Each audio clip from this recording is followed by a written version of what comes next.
Pero yo quiero empezar con esto, hermano. Ruthcita, le pedí, ¿verdad? Que nos ayude leyendo Sí, Jeremías amén. 20. Eso, ayúdanos 27. leyendo. 27 al 11. Y yo Ya, quiero que presten mucha atención, hermanos, porque esto es hermoso. Lea nomás, por favor. ya, amén. Lamento de Jeremías. Me sedujiste, oh Jehová, y fui seducido. Más fuerte fuiste que yo, y me venciste. Cada día he sido engrandecido.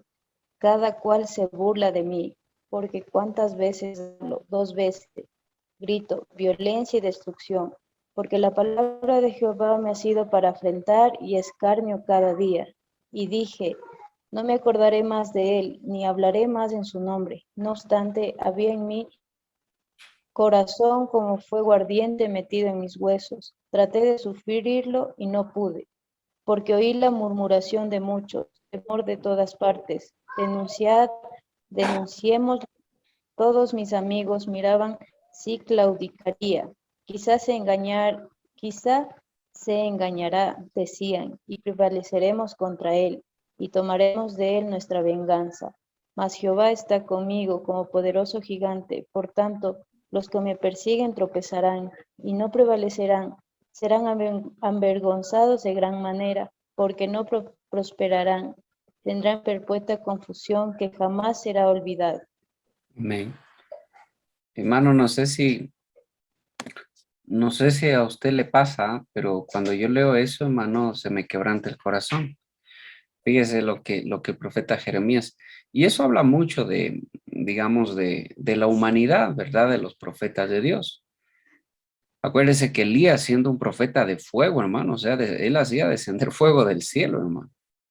Y era un profeta poderoso, digámoslo así, hermano, en el sentido de que contaba con el respaldo de Dios, pero también tuvo miedo, o sea, la parte humana del profeta, ¿no? Y fíjese, hermano, que Jeremías dice, ya no voy a hablar más, dice, en tu nombre. Está hablando de predicar la palabra, ya no lo voy a hacer, dice, ¿por qué no lo voy a hacer? Porque cada vez que abro mi boca para hablar, dice el profeta Jeremías, más bien me causa más enemigos, hace que la gente me mire mal, hace que la gente más bien me desee mal, dice el profeta Jeremías, y aún mis propios amigos, dice, fíjese. O sea que el llamado de Jeremías era un llamado prácticamente a estar solo porque el juicio venía para todo el pueblo. Y ahí incluso estaba la familia de Jeremías, estaban los amigos de Jeremías, estaba todo el pueblo. Y tal vez haya habido gente, hermano, que tenga temor de Dios, tal vez sí, tal vez no, pero lo que sí dice es que el pueblo, hermano, le dio la espalda a Dios. Nuevamente, otra vez, ¿verdad? Como ya lo hemos visto a través de todos los profetas. El pueblo no entiende, hermano, el pueblo sigue su propio camino, el pueblo sigue sus malos deseos. Y se cumplió. Fíjese lo que se venía anunciando ya desde hace profetas, desde el profeta Amós, se venía anunciando de que el pueblo de Israel iba a ser cautivo, iba a caer en cautividad. Y fíjese ya acá en el profeta Nahum, que hablamos la semana anterior, desde Isaías, ya hermano, los asirios empezaron ya a querer conquistar al pueblo, ¿verdad? A Judá, ya Israel, hermano, ya había, había caído, perdón, Judá había caído, Israel querían conquistarlo. Entonces, Jerusalén, que era la capital, y fíjese cómo Dios de una manera sobrenatural dice que mató en una sola noche, me parece que era 180,000 soldados asirios. Pero Dios, hermano, no lo permitió, no permitió que la ciudad, que Jerusalén, que el templo fuera tomado, hermano. Dios no permitió que el templo de Dios fuera tomado y fuera, hermano, destruido por los paganos. Pero aquí hay algo diferente que con Jeremías trae un mensaje que tal vez hasta ahí, hermano, no se había escuchado en el pueblo de Israel, y era que el templo de Dios iba a ser destruido, que iba a ser destruido. Fíjese, entonces, Jeremías trae un mensaje, hermano, que de primero al pueblo le cayó mal. Primero, obviamente, siempre le va a caer mal porque cuando le dice que deje de hacer lo malo y que empiece a obedecer la voluntad de Dios, que se vuelvan a Dios, entonces, obviamente, eso a la gente muchas veces no le gusta. Pero no solo por eso, sino porque dijo que él va a traer un enemigo del norte, hablando del pueblo babilónico, de los babilonios, y que ese pueblo del norte estaba enviado para hacer la voluntad de Dios. Fíjese, y yo le decía alguna vez que, ¿cómo habrá sido la dureza del corazón del pueblo de Israel? Que aún los reyes de Babilonia, Nabucodonosor y el resto de reyes, pero principalmente Nabucodonosor, del que Dios habla, que es alguien que va a hacer la voluntad de Dios. Incluso en alguna parte dice que Nabucodonosor era un siervo de Dios, no que era temeroso de Dios, sino que iba a hacer la voluntad de Dios, que estaba al servicio de Dios. Entonces, fíjese, hermano, ¿qué tal habría sido la dureza del corazón de Israel, del pueblo de Dios, que aún Nabucodonosor, siendo un hombre sin temor de nada, estaba dispuesto, más dispuesto a hacer la voluntad de Dios que el mismo Israel? Entonces, se cumplió. Entonces, Jeremías trajo un mensaje nuevo. ¿Cuál era ese mensaje nuevo? El templo va a ser destruido. El templo va a ser derribado. No va a quedar nada. La ciudad va a ser incendiada. Ríndanse, ese era el mensaje, ríndanse, dejen que les conquisten. ¿Y por qué quería Dios que se dejaran conquistar? Es porque Dios quería cambiar completamente todo. Dios quería cambiar, escuche, Dios quería cambiar la forma en la que se gobernaba esa nación. Dios quería cambiar completamente todo, pero no se iba a poder cambiar si es que ellos seguían en el poder, si es que los mismos israelitas seguían en el poder. No se iba a poder cambiar. Entonces, ¿qué decidió Dios hacer? Traer a un pueblo, a un rey pagano, y rebelarse a ese rey pagano. Y incluso Nabucodonosor llega a reconocer que hay un solo Dios sobre la tierra. Y Nabucodonosor llega a reconocer que no hay otro Dios como el Señor, el Dios de Israel. Y Nabucodonosor, siendo lo que era, hermano, siendo lo que era un rey pagano, llega a reconocer, a inclinar su rostro y reconoce que no hay Dios que salve como lo hace el Dios de Israel. Fíjese, eso lo puede encontrar usted, hermano, en la historia con Daniel, hermano, y más adelante viene ya la historia de Daniel, de sus amigos y todo eso. Pero, y cuando Dios, hermano, le da una mentalidad de animal a Nabucodonosor y va y dice que pasó 7 años comiendo hierba en el campo y viviendo con los animales, hasta que alcé la mirada, dice Nabucodonosor, y reconocí que un solo Dios hay y que ese Dios juzga y puede obrar y puede hacer como a él le place. Así que, y mire, Nabucodonosor reconoce eso de Dios, pero vaya a ver si los reyes de Israel reconocían eso de Dios, hermano. Vaya a ver si los reyes de Israel reconocían a Dios como el Todopoderoso. No lo reconocían. Para ellos era un Dios más, hermanos, se olvidaron de Dios. Entonces ellos llegaban al templo, hacían sus ofrendas, tenían comprados a los sacerdotes. Tenían comprados, ellos ponían a dedo el sacerdote. A ver, tú vas a ser sacerdote, tú vas a ser acá. Así es como, hermano, Jeremías también viene de una familia sacerdotal, ¿verdad? Hilcías se llamaba el padre de Jeremías. Entonces viene de una familia de sacerdotes. Y siendo sacerdote, Dios lo saca como profeta, lo escoge como profeta y lo saca y lo pone, hermano, como enemigo del pueblo. Lo pone como enemigo. Entonces, el libro de Jeremías empieza, hermano, empieza con el llamado de Jeremías, pero después continúa, hermano, hacia la reprensión de Dios hacia el pueblo, ¿verdad? Esa es la primera parte del libro. Después la segunda parte del libro es que Dios, hermano, le dice a Israel que Dios va a tener misericordia y que Dios va a obrar de una manera tal que Dios, hermano, y esa ley, algo que me encanta siempre, hermano, esa ley que está escrita en piedra, Dios dice, la voy a escribir en sus corazones. ¿Después de qué? Después de que los haya tratado, después del trato de Dios. entonces el corazón de ellos va a ser diferente. Yo seré su Dios y ellos serán mi pueblo. Y finalmente pasa después a hablar también del juicio contra Babilonia. Y ahí es cuando empieza el trato de Dios en Babilonia. Entonces, pero aquí hay algo interesante que yo primero quisiera, hermano, que usted medite.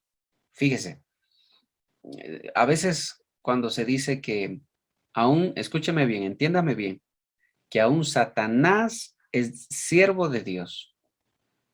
Escúcheme, a veces la gente piensa mal y dice, o sea que Dios le manda a Satanás a hacer las cosas malas.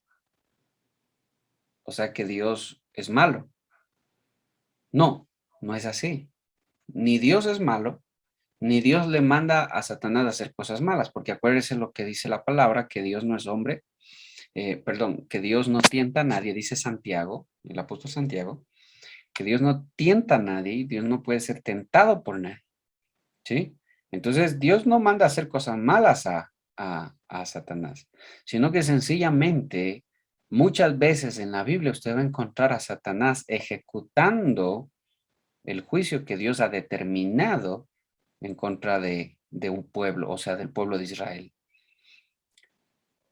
Todo lo que existe está debajo de Dios y todo está al servicio de Dios. Y aún Satanás, aunque piense Satanás que hace lo que él quiere, la verdad es que está cumpliendo nada más con las cosas que ya están profetizadas, que tienen que cumplirse con Israel y con el mundo entero. Y va a ser juzgado Satanás y echado al lago de fuego. Sí. Ahora, ¿por qué yo le digo esto de Satanás? ¿Por qué? Porque hay una comparación aquí. Porque tanto los asirios como los babilónicos fueron enviados por Dios a ejecutar juicio. Eran pueblos malos, claro que sí. Eran pueblos malos. Los babilónicos eran malos. Los asirios no se digan, hermano. Eran malvados. Pero fueron enviados por Dios a ejecutar un juicio. Pero después de que hayan ejecutado el juicio, aún ellos iban a ser tratados por Dios, iban a ser también, ellos también iban a pasar por el juicio de Dios. No sé si me están entendiendo o si me dejo entender, pero los babilónicos, aunque eran malos, fueron a ejecutar el juicio de Dios contra un pueblo rebelde. Pero después Dios trata la rebeldía, o perdón, Dios también trata a Babilonia. ¿Sí? Y la caída de Babilonia se profetizó y Babilonia tenía que caer, ¿verdad? Pero aún ahí había gente que llegó a conocer, podríamos decirlo así, a Dios. Y principalmente, ¿verdad? Nabucodonosor. De ahí en adelante, el hijo de Nabucodonosor y todos los que siguen, hermano, eso ya es otra historia. Ellos ni siquiera tenían temor de Dios. Acuérdense que el hijo de Nabucodonosor, ya cuando Nabucodonosor se murió, el hijo mandó a sacar los utensilios del templo de Jerusalén, de que habían robado, saqueado del pueblo, del templo de Dios. Y en medio de eso él se puso con sus amigos y todos se pusieron a tomar vino en los vasos sagrados del templo de Jerusalén. Y apareció una mano que escribió en la pared, era tekel, mene, mene, tekel, uparsin, algo así me parece que era, que dice te he medido, te he medido y no debes, y no mides lo que debes medir. Así que le dice, ahora será entregado tu reino a otro. Entonces, fíjese cómo Dios trata. Dios trata a los unos y Dios trata a los otros también. Y todo está bajo el poder de Dios. Todo está bajo la voluntad de Dios y bajo la mano poderosa de Dios. No sé, hasta aquí quiero ver si hay alguna pregunta. No sé si alguien quedó con alguna duda. Alguien, por favor. No quiero que después estén confundidos y tal vez pensando mal acerca de lo que les acabo de decir. No sé si hay alguna pregunta. ¿No? No hay ninguna pregunta. María Elena. No como pregunta, pastor, sino reflexionando sobre lo que él estaba hablando de prácticamente de que se acercaran a Dios y profetizando y pidiendo pues que todos predicando, ¿no? Para que todo el pueblo eh, siga, o sea, transmitiéndole la palabra de Dios. Y a pesar de cualquier consecuencia que tuviera, él se mantenía en eso. Amén. Y, Ujú. o sea, sorprendida también porque luego me puse a pensar que cuando Jesús se fue, nos dejó a todos esa labor de predicar el evangelio y no somos así con ese ímpetu que tiene Jeremías, ¿no? Nos dejó esa misión Jesús, ¿no? De ir por todo el mundo y predicar el evangelio. Usted Digo yo, dice ¿será algo, igual? usted ¿Será toca igual? algo, claro, usted toca un punto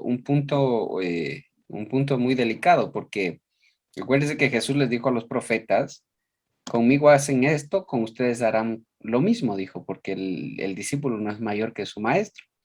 Si con la rama principal hacen esto, que no harán con las hojas, dijo Jesús, ¿verdad? Y Jesús mismo dijo, los echarán en la cárcel y andarán, ¿verdad? Perseguidos y pensarán que le están haciendo un favor a Dios cuando los maten y andará. Y fíjese, ¿qué les estaba diciendo? Es interesante lo que María Elena dice, porque es lo que Jesús les dijo a sus discípulos. Entonces, ese ministerio de profético de Jeremías, fíjese que está también reservado para los últimos tiempos. Ahora que siempre que la maldad aumenta, hermano, obviamente los profetas de Dios, el Señor los pone, pero obviamente empiezan, la gente, los reyes, los quieren destruir, los quieren matar. Ahora, eso está profetizado para el final de los tiempos, claro que sí, está profetizado. Entonces, eso hicieron con los discípulos de Jesús y lo siguen haciendo en muchas partes del mundo. Pero bien, vámonos a Jeremías 1:1 y fíjese cómo empieza. Ayúdenos leyendo, por favor, Priscila. Vamos Una leyendo. palabrita, perdón, pastor. Marcia, diga nomás, Marcita, hable nomás. Bueno, también nos da a entender y nos da una lección también Jeremías, ¿no? Porque él debe haber sido muy joven, porque como dice aquí en la palabra, que dice que fue un niño, ¿no? Que no podía hablar todavía, ¿no? Para que le manden. Entonces también nos da una lección que a veces nosotros pensamos, ¿no? Y está en nosotros, en nuestro interior, que no salimos adelante, a lo mejor por temor, que no podemos hablar, nos da recelo o equivocarnos. Entonces también tuvo ese temor Jeremías, ¿no? Entonces, ¿qué Amén. le dijo Dios? Ve, anda, que yo pondré palabra. Solamente tú abre la boca y yo pondré palabra. Y dice, no digas que yo soy un niño. Entonces, también nos da eso, ¿no? Que nosotros nos preparemos y que salgamos y hablemos, no tengamos temor en hablar la palabra de Dios, ¿no? Porque en sí Dios mismo nos sabe dar ese momento, palabra para decir a una persona que está pasando alguna necesidad o necesita de algún consuelo o algo, ¿no? Entonces, y bueno, yo he visto también, y me ha pasado a mí, que a veces alguna persona, o sea, a veces ni se le conoce a la persona, pero ya ellos ya vienen y me conversan cualquier cosa, entonces ya el Señor ya da palabra para consolar a cualquier persona, ¿no?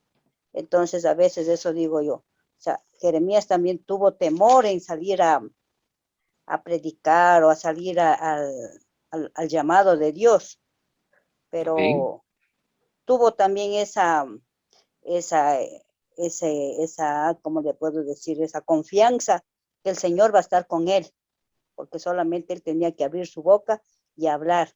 Entonces eso nos da una buena enseñanza también, Jeremías, al, al podernos nosotros, como se puede decir, salir al mundo, salir a predicar su palabra sin temor, sin miedo.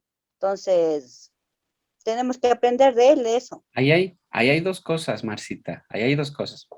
Primero, ¿qué edad tendría Jeremías? ¿Alguien sabe qué edad tenía Jeremías cuando Eso empezó iba a preguntar. O su sea, fue muy ministerio? joven, ¿no? Aproximadamente entre 16 y 20 años, ¿sí? O sea, Entre un esa edad, tipo cristian, un tipo cristian, entre 16 y 20 años, sí. claro. O sea, era joven, realmente era joven. A esa edad, los jóvenes no andan pensando en ser profetas, ni pastores, ni evangelistas, ni maestros. Hablo normalmente en los jóvenes que no conocen la palabra. Pero este joven fue llamado por Dios. Y yo creo que este joven, ya Dios empezó a prepararlo, Dios empezó a moldearlo desde pequeño, desde el vientre de su madre, porque el Señor mismo lo dice. Antes que fueses concebida, te conocí, le dice Jeremías. Entonces, y yo te puse, dice, como profeta. Y Dios le dice por qué Jeremías estaba acá. Entonces, el llamado de Jeremías es un llamado especial, realmente es un llamado especial. No podría decir un llamado general, porque es un llamado especial, porque fíjese lo que acabamos de leer en Jeremías 20, que Jeremías lo dice, tú me sedujiste, Señor, le dice, me sedujiste, tú fuiste más fuerte que yo, dice. Y aunque yo dije, ya no voy a hablar en tu nombre, ni voy a abrir mi boca más para hablar de ti. Pero había un fuego, dice, en mi corazón.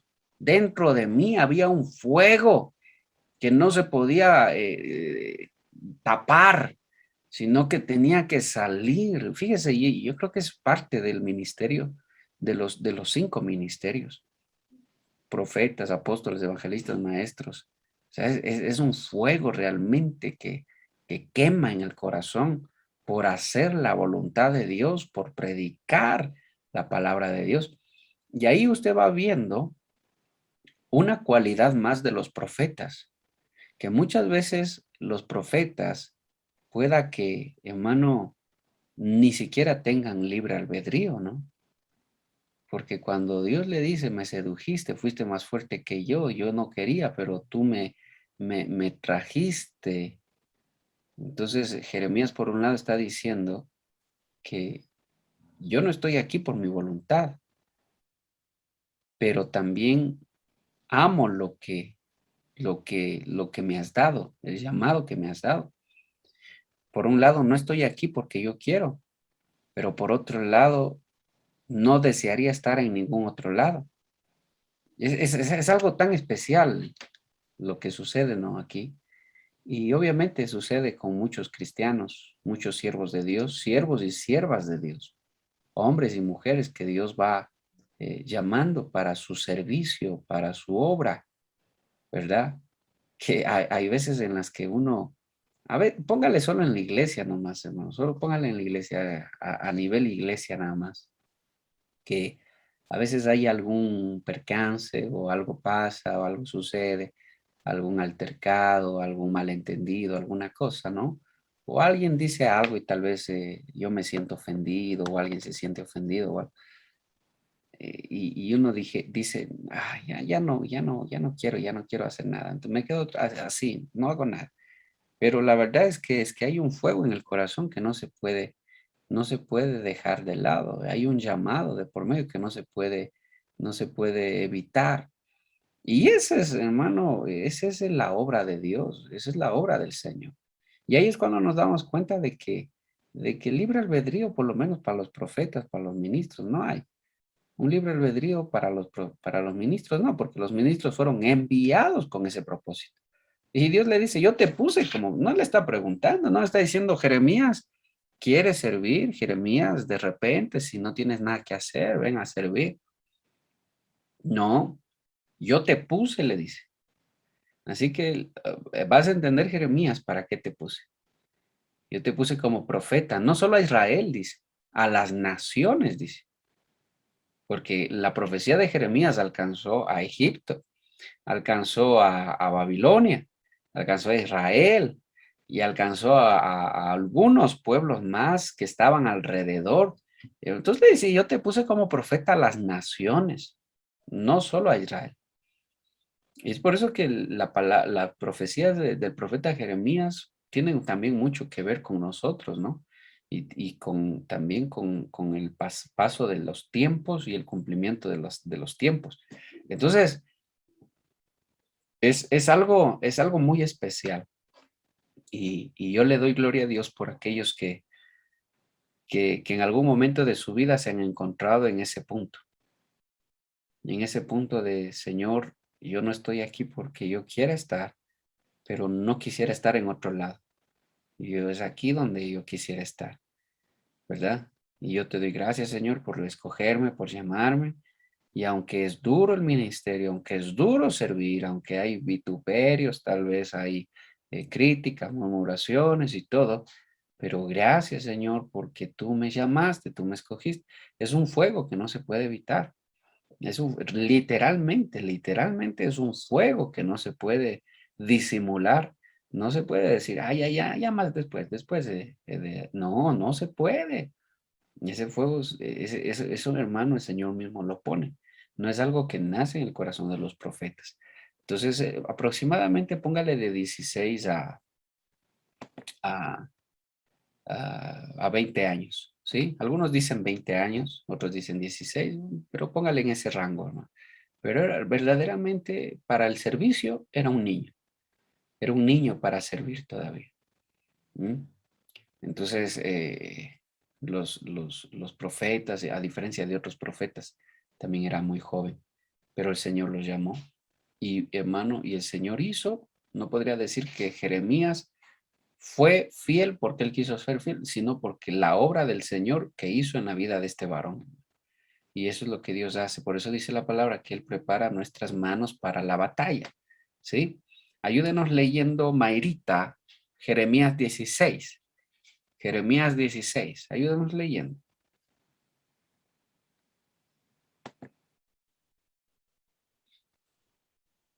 Ya, mi hermano.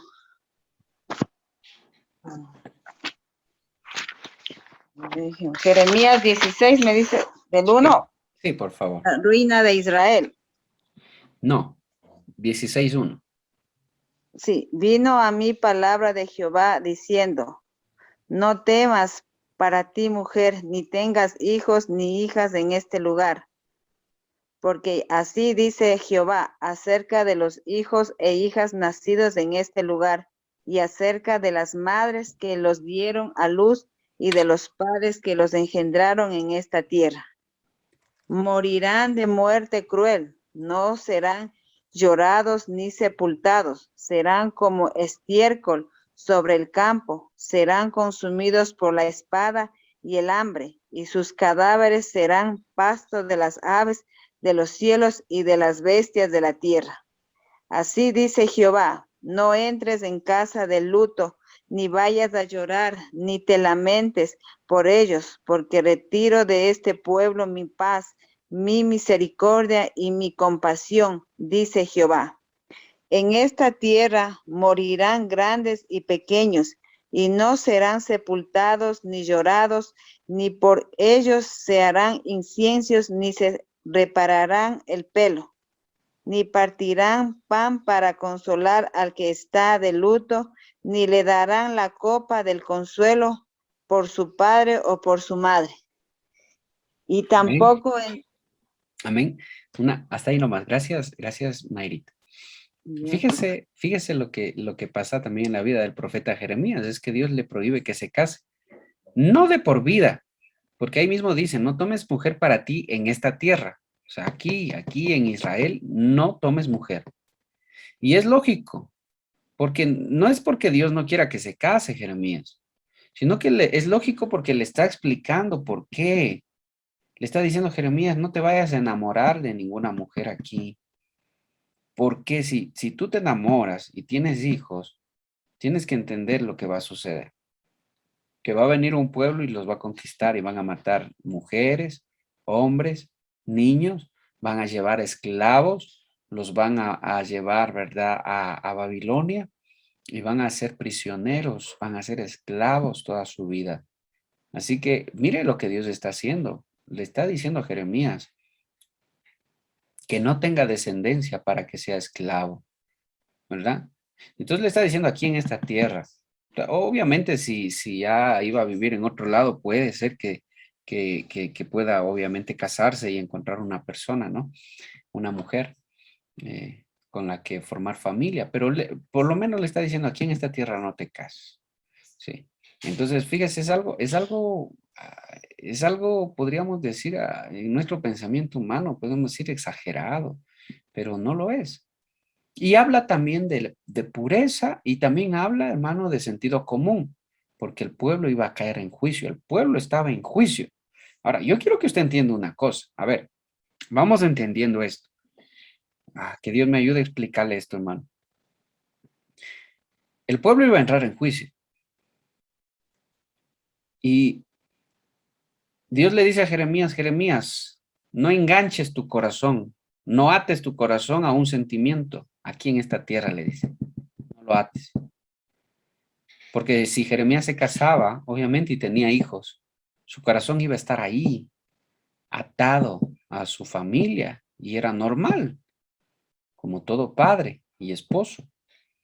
Entonces le dicen, no, Jeremías, no aquí, aquí no, aquí no. Entonces, Jeremías, fíjese lo que sucede, que Jeremías va predicando, predicando, predicando, y predicaba de que iba a venir el juicio de Dios. Pero Dios le dice a Jeremías, tú no vas a ser esclavo jamás, tú vas a ser librado, tú vas a pelear contra todos y todos van a pelear contra ti, pero no te van a derribar. Tú vas a quedar libre, tú vas a ser libre, le dice Jeremías. No les tengas miedo, porque si les tienes miedo, yo te voy a entregar en sus manos, le dice Dios a Jeremías. Así que no le tengas miedo a nadie. ¿Eh? Entonces tú decides, Jeremías, o tienes miedo al hombre o me tienes miedo a mí, le dice Dios. Si tú tienes miedo a los hombres, yo te entrego en sus manos. Entonces Jeremías entendió el mensaje. Pero tiene mucho que ver con los tiempos finales, porque así como Jeremías, escúchame bien, los cristianos también tenemos el mismo mensaje que Jeremías. Escúcheme, tal vez usted, hermano, no lo ha visto así, pero présteme mucha atención, porque así como Jeremías prevaleció en medio de una tierra de maldad y Dios le dijo, no ates tu corazón a esta tierra, asimismo el cristiano tiene que prevalecer en medio de una tierra de maldad, esperando el final de los tiempos y no atando su corazón a las cosas de esta tierra. No sé si me entendió, hermano. No sé, me dice amén, por favor, si me entendió o no me entendió. Amén, pastor. Amén, amén, amén. Amén. Entonces, fíjese, bueno, los que no dijeron amén creo que no entendieron, pero fíjese que no debía atar su corazón a esa tierra. Nosotros estamos en esta tierra y no debemos atar nuestro corazón a esta tierra. Claro, nosotros tenemos una familia, tenemos hijos, tenemos esposa. No, pero no podemos atar nuestro corazón a esta tierra porque sabemos que nosotros también somos anunciantes de juicio. También este mundo se va a ir a juicio. El ser humano va a ir a juicio. Y fíjese como en los tiempos de Jeremías lo veían mal y lo vituperaban. Asimismo ahora, hermano, a los pastores les llaman de todo, hermano. A los siervos de Dios les dicen de todo. Los meten en una misma canasta a los honrados, a los ladrones y a los honrados. Ahí mismo los echan en la misma canasta. Hermano, y el vituperio hacia los siervos de Dios y el vituperio también hacia el evangelio de Cristo. Y hermano, pero los tiempos de juicio están anunciados. Entonces, ahora, usted tiene que entender algo. Jeremías sí prevaleció. Y de la misma manera Dios le dice a los cristianos, o tienen temor de Dios o tienen temor de los hombres. No le tengan miedo a nadie, dice el Señor. Prediquen mi palabra, prediquen la palabra del Señor, sin temor, sin miedo. Porque si tienen miedo van a ser entregados en las manos de ellos. Pero si no van a prevalecer, tal como prevaleció Jeremías, y Jeremías quedó libre. A tal punto que llegaron los babilónicos y ya el nombre de Jeremías era popular en Babilonia. ¿Y cómo te llamas tú, Jeremías? Ah, Jeremías, nos dieron la orden de dejarte libre. Tú te quedas libre. El resto sí, a la esclavitud, pero Jeremías se queda libre. Mire, De la misma manera, el cristiano tiene que sobrevivir a esos tiempos difíciles, pero no va a poder sobrevivir el cristiano teniendo temor, hermano, de las cosas de este mundo y peor atando su corazón a las cosas de esta tierra. ¿Qué quiero decir cuando digo atando el corazón a las cosas de esta tierra? Es que el cristiano dedica su vida solo a lo terrenal y se olvida de lo celestial. El cristiano piensa que si no trabaja, no puede vivir. Bueno, si no trabaja, la palabra dice el que no trabaja no coma. Pero la verdad es que yo tengo que trabajar, pero también tengo que buscar las cosas celestiales, hacerlo uno sin descuidar lo otro. No, yo vengo trabajando, hermano, me baño rápido, me aseo, vamos un rato a la palabra, vamos a estar meditando. Bueno, vamos ya, tenemos discipulado. Alguien me decía, pero pastor, hoy día juega la selección, suspenda por hoy día nomás, la otra semana sí le hacemos. No, hermano, no hay cómo suspender esto es sagrado, ¿no? Entonces vamos a las cosas del Señor, pero fíjese. Todo tiene su tiempo, pero las cosas del Señor son sobre todas las cosas. Hacerlo uno sin descuidar lo otro. Entonces, si yo, hermano, si yo ato mi corazón a las cosas de esta tierra, vicios, pasiones desordenadas, lujuria y tantas cosas que hay, hermano, no vamos a prevalecer. Por eso Dios fue muy claro con Jeremías. No te cases, le dijo. Esa fue la orden de Dios. Ahora, ¿qué pasaría en el corazón de Jeremías? Él estaría enamorado. Ya era joven, y tenía, póngale, de 20 años, y ya estaría enamorado. Tal vez habrá estado hasta comprometido también ya. ¿Ve? Entonces, que muy probablemente ya puede haber estado comprometido, porque el Señor le dijo, no te cases y no tomes para ti mujer de esta tierra. O sea que como que Jeremías, hermano, sí quería. Y obviamente, como cualquier hermano, quiere formar familia, enamorarse y todo eso. Y Dios le dijo, no. Entonces eso trae una enseñanza grandísima para la vida del cristiano, para la vida de nosotros. Porque así como Jeremías prevaleció, el cristiano también debe prevalecer en esos tiempos muy difíciles, hermano. Y no tenerle temor, hermano, al enemigo y a las cosas de este mundo, sino a levantar su voz, hermano, y hablar de parte del Señor. Y ahora es cuando creo yo, hermano, que los siervos del Señor tienen que, como nunca antes, tienen que levantar su voz, porque los siervos de las tinieblas, hermano, están abombando, hablando, hacen de todo, hacen videos de todo, hermano, en contra de la palabra de Dios, en contra del cristianismo y en contra de todo. Y, y es ahora, creo yo, hermano, y se está viendo, obviamente se está viendo, muchos siervos de Dios están levantando sus voces, ¿verdad? Y a muchos ya los han metido a la cárcel. En Europa, en los países europeos, hermano, es una cosa bárbara. Acá todavía no se ve mucho, pero en los países europeos a los pastores ya los están metiendo en la cárcel solo por decir que el homosexualismo es malo. A la cárcel, hermano. O enjuiciados, pagando multas altísimas económicas. Fíjese. O sea, son batallas, hermano, muy duras, muy difíciles. Pero el Señor lo dijo, tú vas a prevalecer. A Jeremías, ¿cuántas veces lo echaron a la cárcel, hermano? Al apóstol Pablo, ¿cuántas veces lo echaron a la cárcel? ¿Cuántas veces lo echaron a la cárcel? Pero sí, así como ellos prevalecieron, nosotros también tenemos que prevalecer en medio de todo esto, hermano. Acuérdense que dice la palabra que la cola del dragón son los falsos ministros, los falsos profetas, y que en los últimos tiempos va a venir una apostasía tan grande, que aún los escogidos, de ser posible, van a ser engañados. De ser posible, no que van a ser engañados todos, pero de ser posible van a querer engañar hasta los escogidos. Fíjese, o sea, la gente que le pertenece al Señor, hermano, aún ellos. ¿Verdad? Entonces, y finalmente este libro, el libro de Jeremías, termina con la redención de Israel. después de que Babilonia sea tratada y todo eso, y el juicio de Dios venga contra este pueblo, eh, Israel va a ser, hermano, restaurado, va a ser restaurado. Entonces, fíjese cómo termina. Vámonos a Jeremías 52. No, y es muy, muy amplio este libro, hermano. Pero vamos viendo los puntos, digamos, más sobresalientes.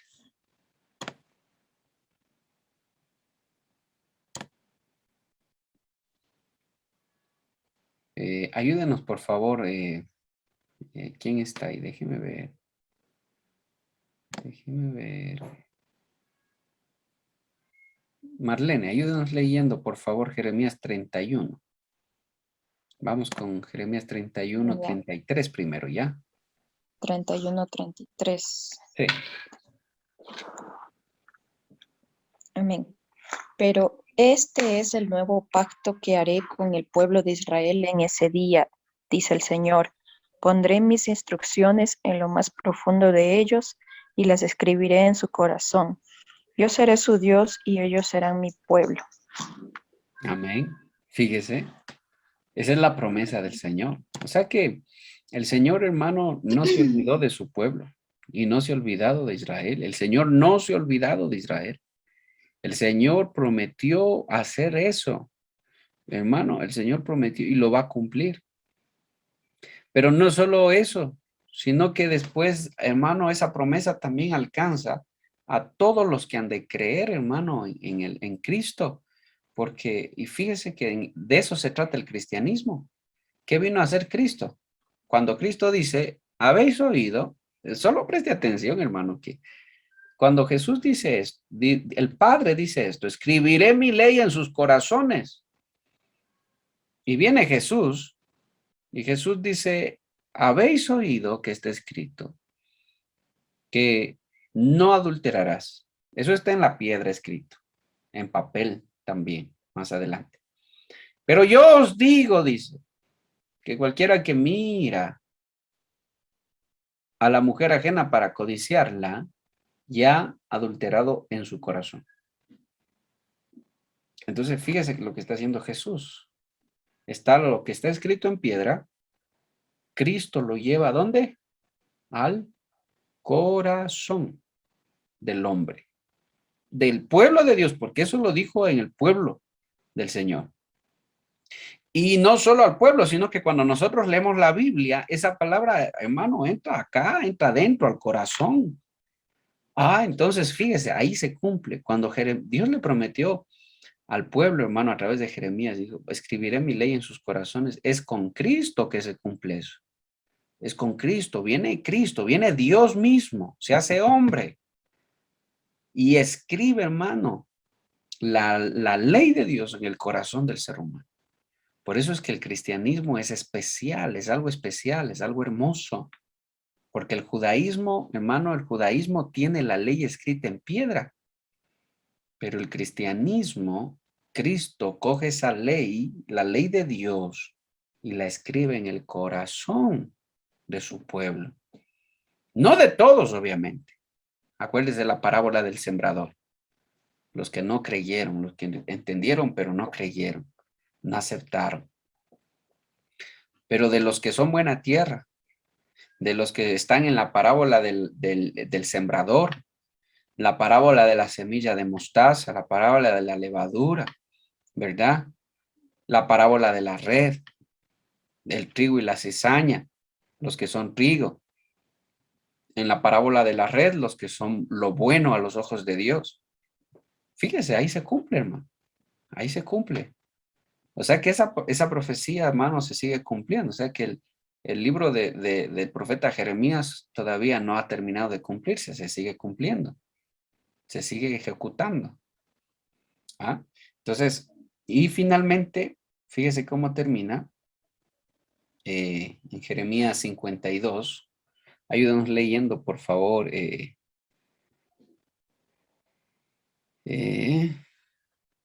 A ver, María Elena, ayúdanos leyendo, por favor, María Elena.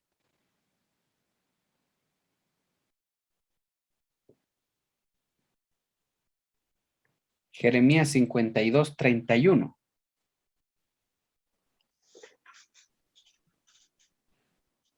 Jeremías 52, 31, pastor. Amén. Joaquín es liberado y recibe honores en Babilonia.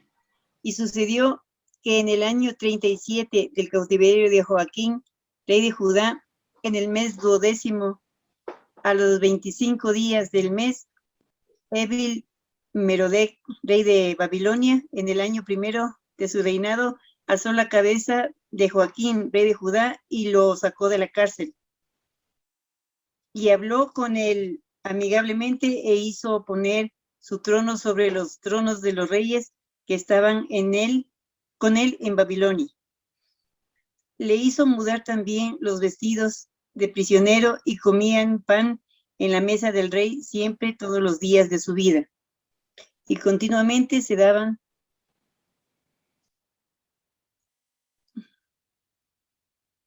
me perdí. En el Y 34. Ajá. y continuamente se le daba una ración de parte del rey de Babilonia cada día durante todos los días de su vida hasta el día de su muerte. ¿Por qué termina así? ¿Por qué termina el libro de Jeremías hablando del rey de Judá que fue llevado al cautiverio, pero que después fue liberado? El rey Joaquín.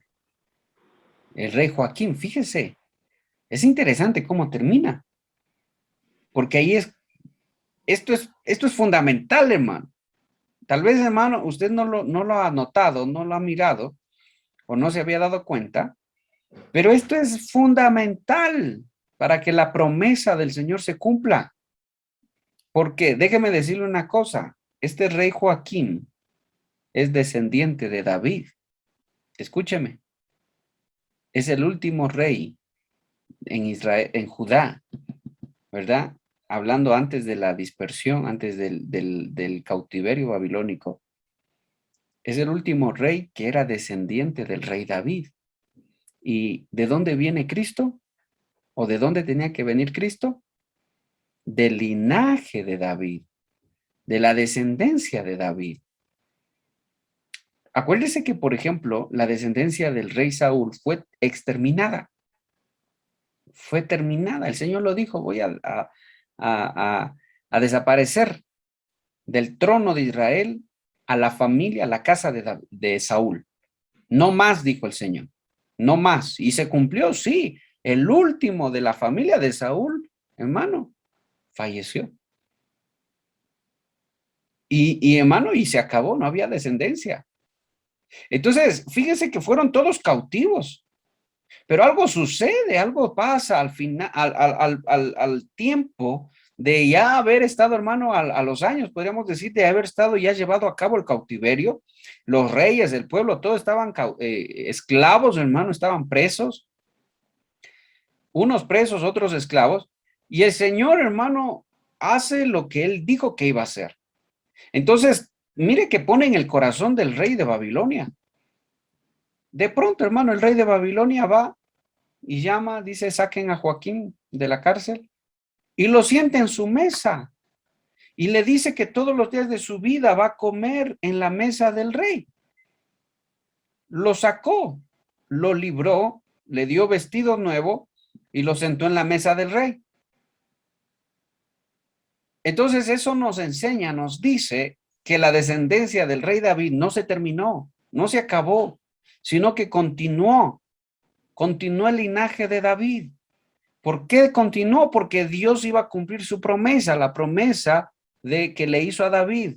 Te daré un rey de la descendencia de David para siempre, que se siente en el trono de David para siempre. Ese es Cristo.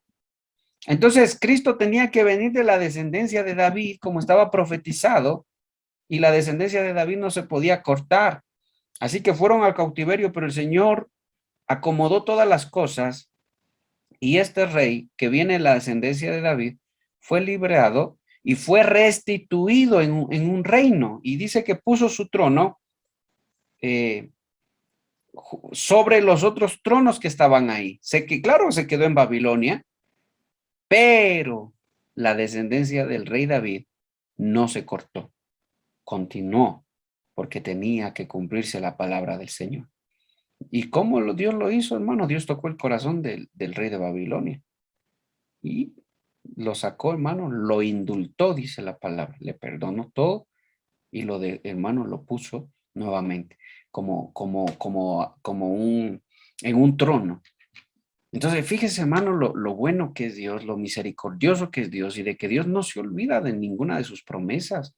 Y no va a pasar nada, hermano, que la palabra de Dios se tiene que cumplir y sus promesas se tienen que cumplir. Así que entienda usted que la descendencia de David no terminó, sino que siguió hasta Cristo, ¿verdad? Y de ahí, hermano, viene el Salvador, el Mesías. Por eso es que el libro de Jeremías termina con esa historia de que el rey Joaquín fue liberado.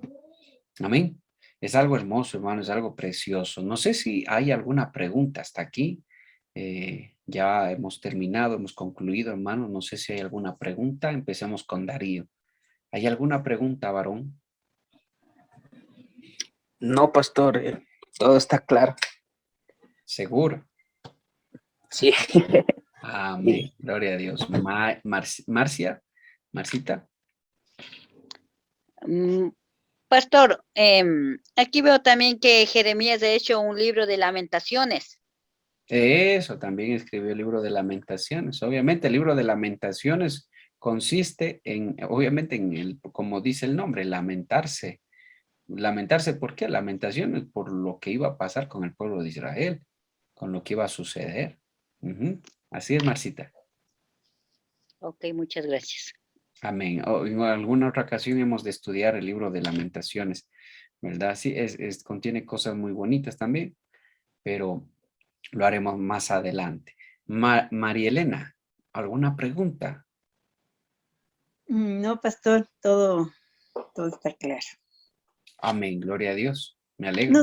no sé si puedo no sé si valga esta pregunta porque le decía que estaba googleando cuando iniciamos y dice, es un profeta que además de ser valorado y venerado por judíos y cristianos, lo es en el Islam. Eso me Ya, llamó la atención. ya, pero ¿cuál es la pregunta? También dice que en el Islam es también valorado. La pregunta es esa, o sea, no conozco mucho el Islam, pero yo digo, Es que son pueblos vecinos. Entonces, la obra de Dios alcanzó también a donde ellos. Ahora, acuérdense que aún Jesús también aparece en el Islam, ¿sí? Y otros profetas también aparecen en el Islam. Eso no quiere decir que el Islam sea, ¿verdad? O sea, que todo el Islam sea correcto, que la religión como sí sea correcta, pero es una religión, ¿verdad? Eh, el pueblo islámico tiene su Biblia, su libro, su historia también, y claro, aparecen también ahí porque son pueblos vecinos con Israel también. Entonces también ellos estaban, pues existieron en ese tiempo y también tienen sus datos históricos. Y la profecía de estos profetas, acuérdese que el profeta Jeremías dijo a las naciones, o sea, que iba a afectar a todos los pueblos que estaban alrededor de Israel y aún más allá todavía, como era Babilonia. Amén. amén. Marlene, No, ninguna pregunta. bueno, Mayrita, No, mi hermano, todo está claro, gracias, mejor. bueno, Priscila, Pastor, ¿cómo se llama? El que siempre le acompañaba, el apócrifo dijo que se llamaba, ¿no? A Jeremías, escriba, el escriba. escriba, él tampoco fue esclavo o él estuvo siempre con Jeremías.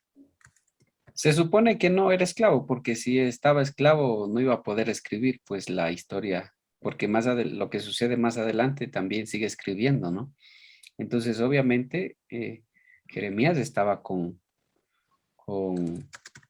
el nombre, déjeme ver ahí se me fue el nombre. Baruch se llama, Baruch. ¿sí? Baruch. Sí, por ahí hay algún grupo musical que se llama Baruch, ¿verdad? Él está en Jeremías 36, Jeremías 36:1. Ahí dice, aconteció en el 4.º año de Joacim, hijo de Josías, rey de Judá, vino a Jeremías esta palabra de parte del Señor diciendo, toma un rollo de pergamino y escribe en él todas las palabras que te he hablado contra Israel, contra Judá y contra todas las naciones, desde el día en que comencé a hablarte en los días de Josías hasta el día de hoy. Quizás la casa de Judá oiga todo el mal que yo pienso hacerles y se vuelva cada uno de su mal camino, pero para que yo perdone su maldad y su pecado. Entonces Jeremías llamó a Baruch, hijo de Nerías, y Baruch escribió en un rollo de pergamino todas las palabras que el Señor le había hablado, según el dictado de Jeremías. ¿Ya? Entonces ahí aparece el escriba Baruch, que estuvo obviamente con Jeremías, pero sí, él estaba constantemente al lado de Jeremías. Amén. Ruthita. No, ninguna, pastor. Bueno, yo creo que o explico demasiado bien o ya está muy de noche, pero bueno, en todo caso yo espero que se quede clara que la enseñanza, ¿verdad? Así como Jeremías prevaleció, asimismo el pueblo de Dios tiene que prevalecer en medio de un mundo, hermano, de tinieblas y esperando, hermano, el día final, ¿verdad? Esperando el tiempo final. Amén, mis hermanos. Si hay alguna duda esta semana, pueden preguntar, escribir al WhatsApp. Sin ningún reserva, hermano. Pregunten, no pasa nada. Si no les contesto enseguida, les contesto en la noche. No se preocupen, pero pueden hacerlo. Amén. Y si quieren preguntar de alguna otra cosa de la palabra, también pregunten para que no se queden con las dudas, hermanos. Que finalizo con esto. Hay videos que la gente sube diciendo que la Biblia se contradice, que la Biblia no es verdadera porque en un lado se contradice, en el otro también se contradice, y acá sí, y acá no explica, y acá sí explica, y acá dice una cosa, acá dice otra cosa. Y la verdad, hermano, es que la Biblia no se contradice. La Biblia, ni Dios se contradice. El hecho de que haya personas que no entiendan la palabra no significa, hermano, que Dios se contradiga. Sencillamente no entienden la palabra, no la saben interpretar. Por eso es que tropiezan con todo. Y Jesús lo dijo, hay de aquel que en mí haya tropiezo, dijo, ¿verdad? O sea, hay mucha gente que va a tropezar con el Evangelio, van a tropezar con la Biblia, con la palabra. Y obviamente al mundo le estorba la Biblia. A los malvados les estorba la Biblia y lo que ellos más quisieran es desaparecer la Biblia, desaparecer a Dios, desaparecer lo bueno, hermano, y que cada quien viva y haga lo que quiere, ¿verdad? Entonces, por eso les animo a que pregunten, pregunten. Y si en algún momento ustedes ven un video y se quedan dudando y dicen, uy, ¿verdad? Ay, y ahora yo soy cristiano. Y ahora, pero está diciendo, mire, que se contradice, Pregunten, hermano. No se queden ahí, pregunten para que puedan entender la palabra. El hecho de que no entienda no significa que esté mal. Sencillamente no entiende lo que está leyendo. Amén. Y para entender la palabra, hermano, hay que tener la dirección de Dios.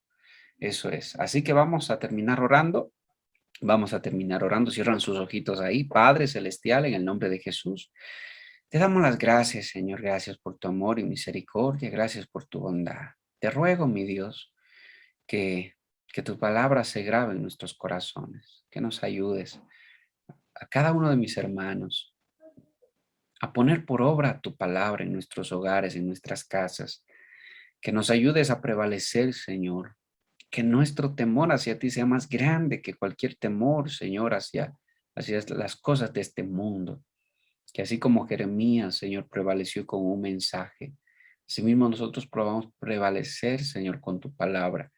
Oh, mi Dios, ayúdanos a no enganchar nuestro corazón a esta tierra. Ayúdanos, Señor, a no amar esta tierra más que tu venida, más que estar contigo, Señor. Ayúdanos. Oh, Señor, ponemos en tus manos nuestra casa, nuestros hijos, nuestra familia. Que juntamente con nuestros hijos nos encontremos contigo en las nubes cuando tú vengas, mi Señor amado. Te pido por toda tu iglesia, mis hermanos que están ahí, Señor, yo los bendigo en tu nombre. Oh, ayúdales en sus problemas, ayúdales, Padre, en sus conflictos, ayúdales en sus matrimonios, Padre. Si alguno no tiene paz, derrama de tu paz. Si alguno no puede controlar su lengua, Señor, sé tú, Padre, controlando, poniendo de tu espíritu. Si alguno no puede controlar su carácter, sé tú obrando, Señor, a tal punto de que todos ellos puedan ser, Señor, siervos y puedan ser, Padre, reflejo de Cristo, del carácter de Cristo. Yo te agradezco por cada uno de ellos y te glorifico, porque ninguno de los profetas cuando fueron llamados fueron perfectos. Ninguno lo fue, ninguno. Pero tú hiciste esa obra en ellos y esa obra fue perfecta, fue hermosa esa obra, Señor. Por eso yo te alabo y te glorifico. Gracias, Señor, porque en tus manos estamos. Te alabo, Padre, en el nombre de Jesús. Amén y amén. Gloria a Dios. Pueden activar sus micrófonos y pueden despedirse, Amén. mis hermanos. Que Dios me los bendiga. Abrazos, abrazos, hermanos, a todos ustedes. Que Dios me los bendiga. Los hermanos, Que Dios los bendiga, Nos vemos hermanos. mañana en la Bendiciones. oración. Nos vemos mañana en la oración, hermano. Dios los bendiga, mi hermano. Que Dios le bendiga, pastor. Hermanos, que Dios les bendiga. Bendiciones. Amén y bendiciones. Dígame.